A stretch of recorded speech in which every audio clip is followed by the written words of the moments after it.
Hey, I'm Chris Ralph, the professional prospector, and today we're going to be talking about prospecting for copper.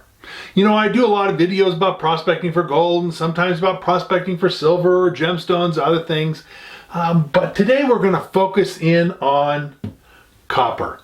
Now, I've done a couple of videos in this part of a series talking about smelting copper and making your own copper from scratch. So if you want to check those out, you can check those out also on my channel. But today we're focusing on recognizing copper ores and copper deposits and that kind of thing, and how you can go out and find your own copper. Copper can be incredibly valuable. Now, you know, we use a huge amount of copper, and the development of the developing world, that is, you know, all these developing nations that are getting the same kinds of, you know, electrically available stuff everywhere, electricity here and there and all over in their cities, and you know, the growing need for electric powered cars. All that stuff takes a lot of copper, and in fact, copper is the green metal, not just in the way of copper minerals, but hey, in the way of environmental. Because if you want to have solar power, you're going to need a lot of copper. If you want to have wind power, you're going to need a lot of copper. If you want to have electrically powered vehicles like Teslas and such, you're going to need a lot of copper. And that's part of the problem. Copper right now, the prices that we have on the market are the highest they've been in 8 years as I record this video. I don't know what they're going to do in the future, but the prediction for the future, the prediction anyway, is that it's going to go up because basically we are using more copper than we're producing, which sounds pretty crazy, right? So if all these countries want copper for wire and pipes and this and that and the other thing and vehicles, you know, everything that you have that runs with a battery or plugs into a wall has copper in it. And we're using so much that literally all the mines in the whole world put together, we're using more than that. There's more demand than there is supply. And that's part of why copper prices are going up. And it's part of why there's an interest in producing copper. And it's part of why there's an interest in scrapping and recovering used copper that has already gone through the use once. So copper is a valuable commodity, and it's essential for our lives as we know it.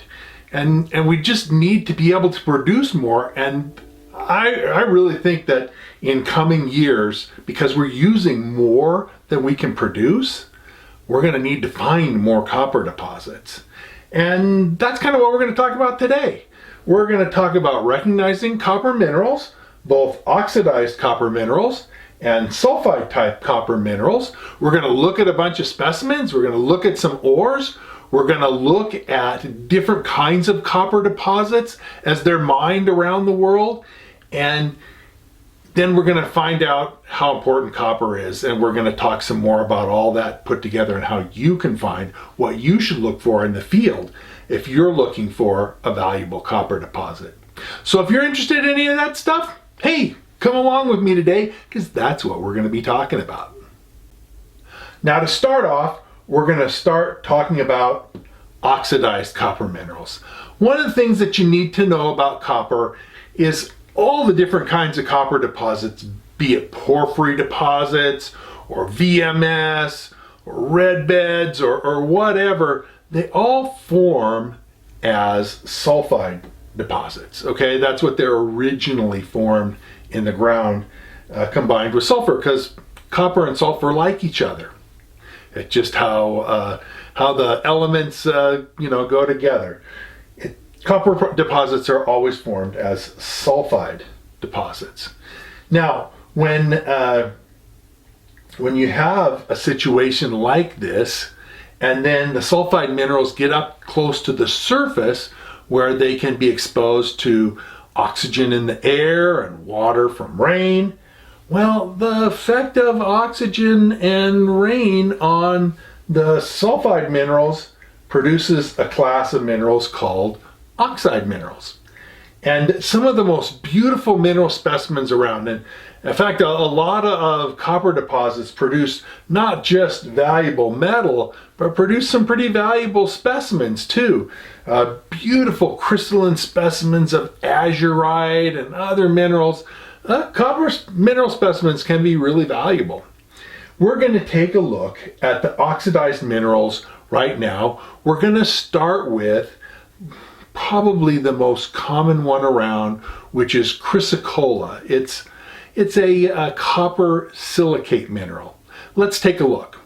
So let's take a look at chrysocolla. This is an important copper mineral, and it's one of, like I say, the oxidized or secondary copper minerals. And this specimen is interesting, and I want to draw your attention to all the different layers, the different colored layers on this. It's really pretty, but these layers mean something. They're literally growth layers, almost like the rings on a tree, only, of course, this does not mean each layer is a year's worth of growth.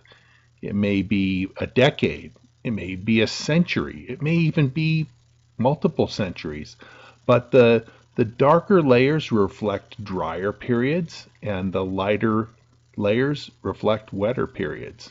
And so you see it grows over a long period of time, a ring, it keeps on growing just like a tree does. And actually, if you were to get down and magnify each of these little layers, you'd see that the little layers are themselves divided up into little rings if you could magnify them up close and see. So chrysocolla grows slowly over time, and it is a product of copper bearing solutions percolating downward from the surface and reacting with the rock that's there to produce this beautiful mineral. Now you'll look at the color too, and you'll see that this is a color similar to turquoise, and it is a mineral that's often confused for turquoise. Chrysocolla, it doesn't always have this nice banding really obvious, but it's similar to turquoise in color, but chrysocolla is actually much more common. Here's another specimen of chrysocolla, and one of the things about chrysocolla is that it grows in cracks in the rock, and you can see the blue here is where the chrysocolla grew. The light color white or near white tan is basically a piece of the wall rock, that the little opening space where the chrysocolla grew, and this bottom piece is the wall rock that it was attached to. Here's another specimen of chrysocolla. This is a really beautiful specimen. It also shows, if you look at it carefully though, the layers that it grew in. Now you can see there's some fibrous green, and that's actually the base layer, what grew on the rock. And that mineral is not chrysocolla, that's actually malachite, and we'll talk more about malachite in a minute. But you can see around the malachite there's blue, that's the chrysocolla, and then there's a kind of a sparkly white material on the surface, and the sparkly white is little crystals of quartz. Here's another specimen of chrysocolla, again showing the growth layers, and again mixed with malachite. The malachite is the green, including the really dark green crystals. So you have crystalline malachite that has the really dark green crystals, and then the lighter malachite that's underneath the chrysocolla that's more medium, even almost an olive kind of green. Here's another specimen of chrysocolla. This is a really nice gem grade piece, and I mentioned that it looks similar to turquoise, and actually chrysocolla can be cut in and of itself into gem materials, and it makes for a beautiful stone. This is, as I say, a crack that the chrysocolla grew in. The black on the top is one outside, and then on the bottom is the other.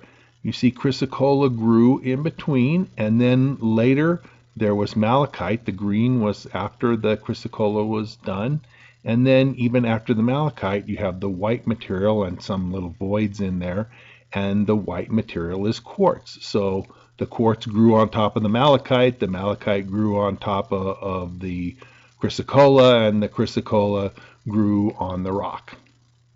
It's an interesting thing, but this is part of the process of how it forms from the weathering and leaching of other copper minerals. Another very common secondary or oxidized copper mineral is azurite, and that's the deep blue you see in this. The green is again malachite, which, like I say, we're going to get to, but azurite sometimes forms beautiful crystals, sometimes just small and sparkly crystals like this, sometimes rather large crystals.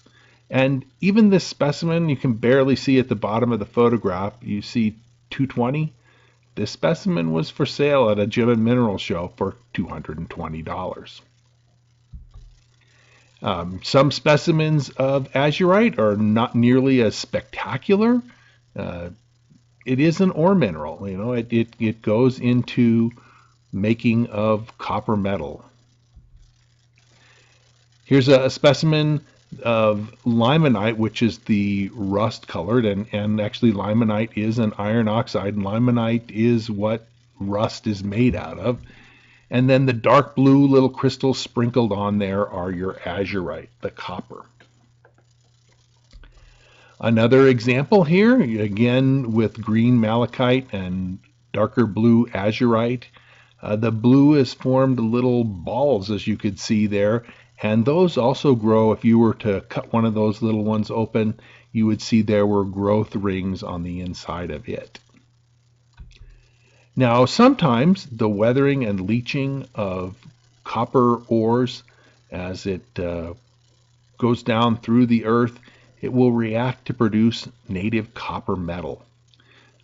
Native copper metal is almost never found as the original thing that was formed within the earth, but when it is found, it's virtually always a product of weathering and leaching and oxidation of other copper minerals. You can see that native copper forms its own crystals. It can be a very beautiful specimen like this. Some are less spectacularly crystalline, but still a specimen like this would be considered valuable. It's metal like this that the ancient miners found when they first discovered copper deposits, and they found that metal like this could be beaten and forged into a variety of tools, from knives to axes to whatever they needed. Here's another specimen of native copper metal with some white calcite crystals. This is from a mine in Pinal County in Arizona. Here's another important copper mineral. This is called cuprite. And you can see from the little sign, cuprite and malachite. The green is, of course, the malachite. The dark red color is the cuprite. And you can see that this specimen, if you look closely, was for sale for $1,700. Like I say, some copper minerals with good crystal figures, with good crystallization, can be quite valuable. But cuprite is an important secondary copper ore. Here's another specimen, less spectacular. Again, you see the dark red of the cuprite with the green of the malachite. One of the things I'd like to say about this mineral is that it is one of the rare non-metallic minerals that will sound off loudly on a metal detector. The mineral is actually electrically conductive, just like a metal is. You could put probes on it with a voltmeter, and it would say that it had good conductivity across the cuprite. Very interesting. And then here's another specimen of cuprite and metallic copper. At the bottom in the center, you can see some kind of copper metal colored stuff, and that indeed is metallic copper. The red to dark red across this specimen, small crystals and that sort of thing, are from cuprite. Now, this was found in Elko County in Nevada. Finally, we get to malachite, which I've mentioned several times so far, but I'm going to show you. Again, you see the layers of growth, the various growth rings that this material grew in the ground as copper-bearing solutions leached by oxygen and by the water coming down from the surface from rain. It formed into these interesting layers. This is a material that's very commonly carved and produces gemstones and carvings. There are places where there are a huge amount of usage of this beautiful malachite as an architectural decorative material. Although it's also an important ore and it makes for beautiful specimens. Here's another beautiful specimen of the green malachite. It doesn't often form, real distinct crystals, but it does sometimes. Here is some malachite showing it's really, when it grows as a crystal, it often has a fibrous kind of nature to the crystal that grows. And here is kind of the fibrous malachite in the extreme. Still a beautiful mineral and an important ore of copper. Now, we're going to finally get to turquoise. Turquoise is actually a very minor ore mineral. The minerals we've talked about so far are important contributors to producing copper metal. Not a lot of turquoise ends up going into the treatment for extracting copper metal, but it certainly is in some places, a minor amount of this. Not all turquoise is in nuggets that are suitable for gem use like this. Some turquoise is very porous and chalky even, and really it's not as suitable as a gemstone, and so it's really not inappropriate that the chalky, low-grade turquoise might, at least a small part of it, end up as an ore of the metal copper, because it's copper that gives turquoise its beautiful blues and green colors.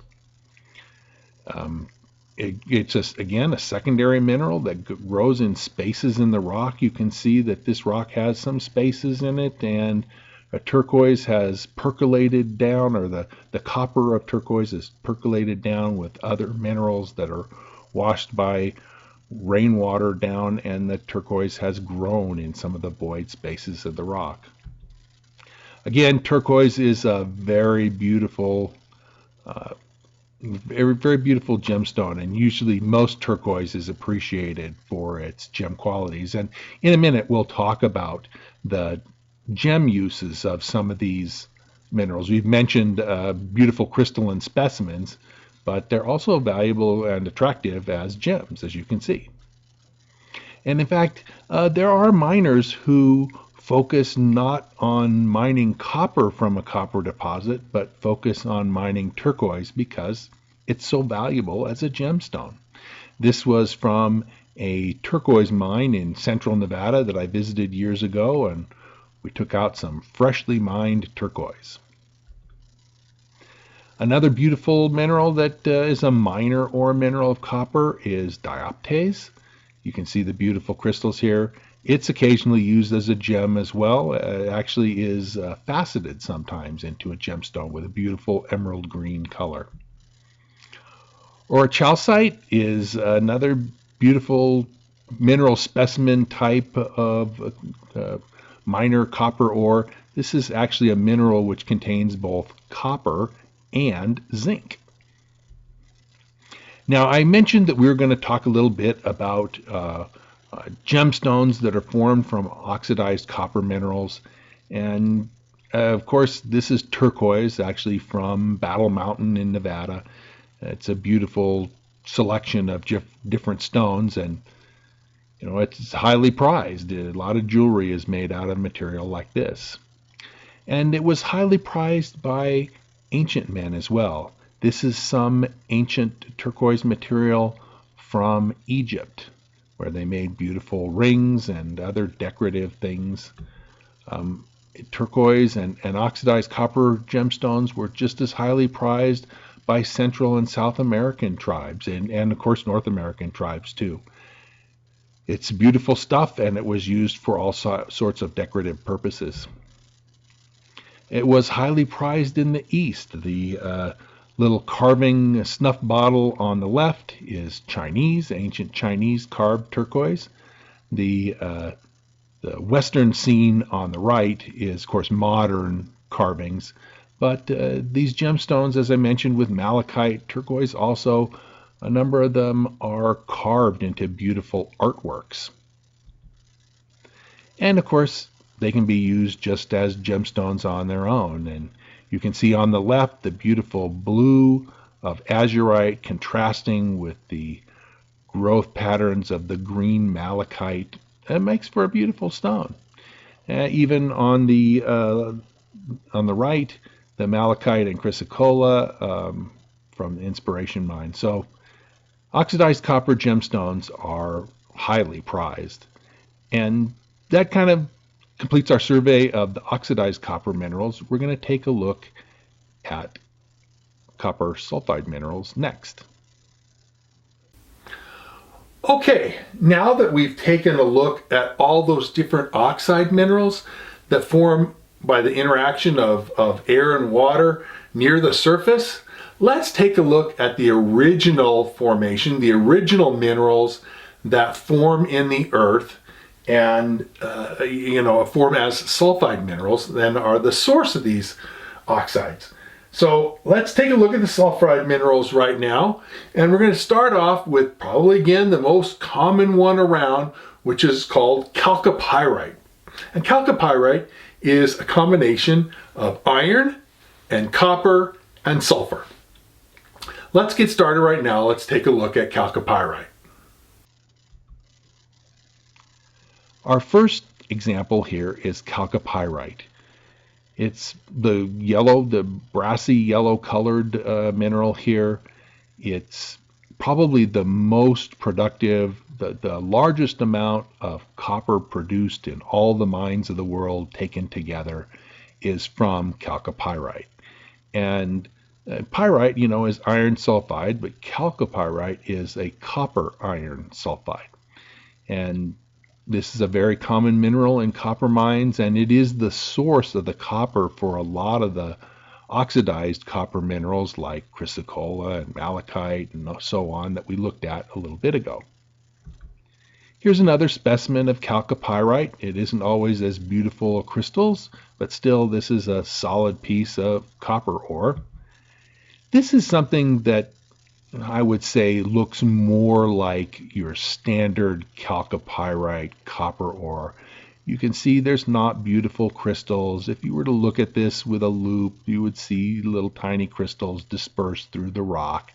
But this is still very valuable copper ore, and mines work this kind of material and are very successful. Now, on the lower right is some malachite. That's actually a different rock. It's not the same one as the one in the background with the chalcopyrite.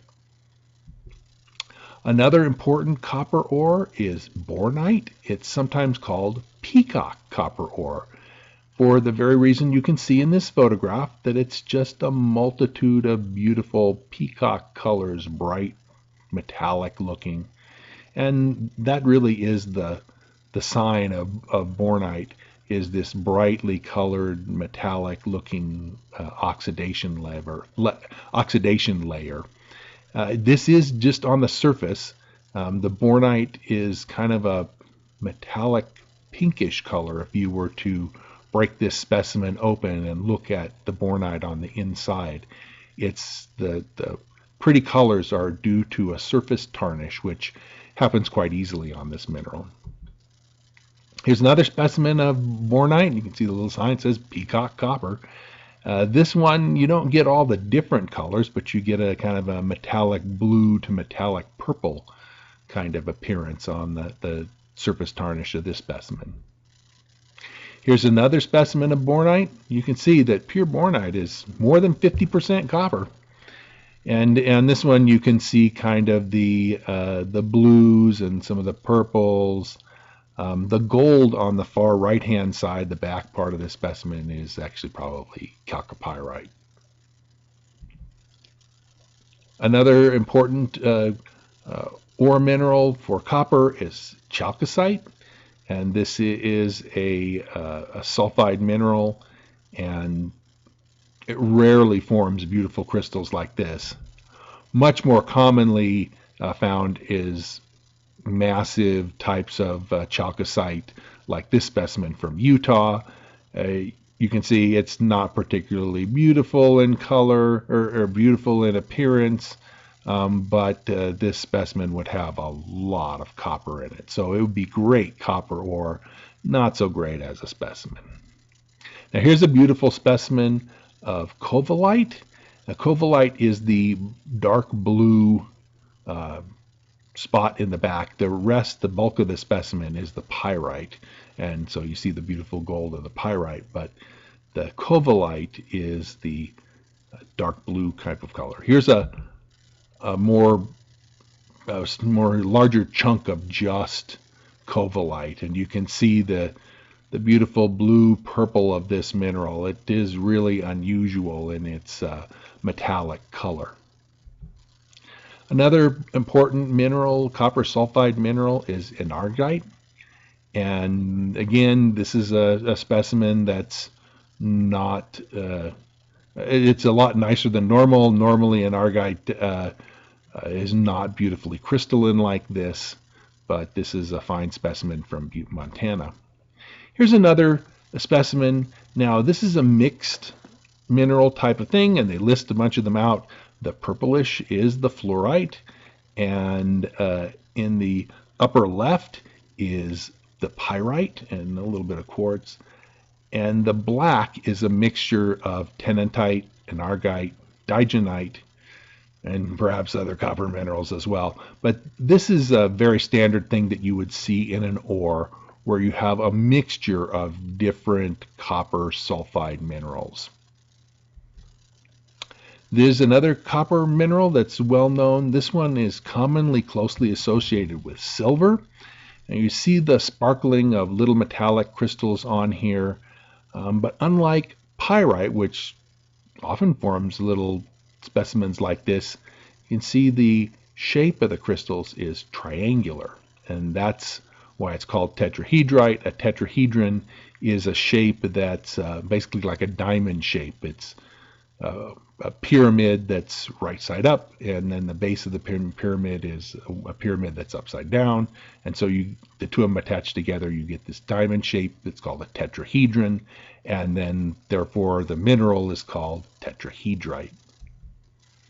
Now this is a much more common type or appearance of a copper tetrahedrite ore, and you can see in the front the green is malachite. And actually, then you have the white is quartz. Really the only tetrahedrite in this specimen is the gray in the back and on the far left. There's some sprinklings of gray further down and around the edge of the thing, but the gray in the central back and the gray on the left side, that's really the tetrahedrite. And you can see by the chemical formula there, it's a combination of copper, antimony, sulfur, and silver. And actually, tetrahedrite is a mineral commonly found in copper, silver kinds of deposits. And copper and silver can be very closely associated, and actually gold as well. Copper, silver, gold is not an unusual formation for ore. This is a copper-silver ore. So that's our survey of sulfide copper minerals. So my original plan, as far as making a video about prospecting for copper, was that I'd have just one video about finding copper ores and what copper minerals looked like and the whole experience of prospecting for copper. Well, as I got into it, it just got more and more, and there's a lot of good information, and I was faced with a problem. Either I was going to cut off a lot of information and just not say stuff, or I was going to have a super long, maybe like an hour-long video, or I was breaking it up into two parts. And that's what I decided to do. So this finishes my section on recognizing various copper minerals, both of the oxidized pretty blues and greens, and also of the sulfide types that are, metallic or black or something like that. So you've had their little survey of copper minerals. Of course, there's a lot of other copper minerals, but I focused on the ones that are best known and produce the most copper, the most common types of copper ore. Now, I want you to stay tuned for part 2 when it comes out next week. It's going to have a section on what to look for in the field and what you'll see as far as, when you get out in the field, what kinds of copper ores and minerals you might actually see in the field. Because a lot of the examples I give you have given you on this video are more specimen type. We're going to talk about geologic types of copper deposits. What are the geologic environments that come together to form copper deposits, and what different kinds of environments produce copper deposits. I think you'll find some of that stuff way more interesting than you might expect.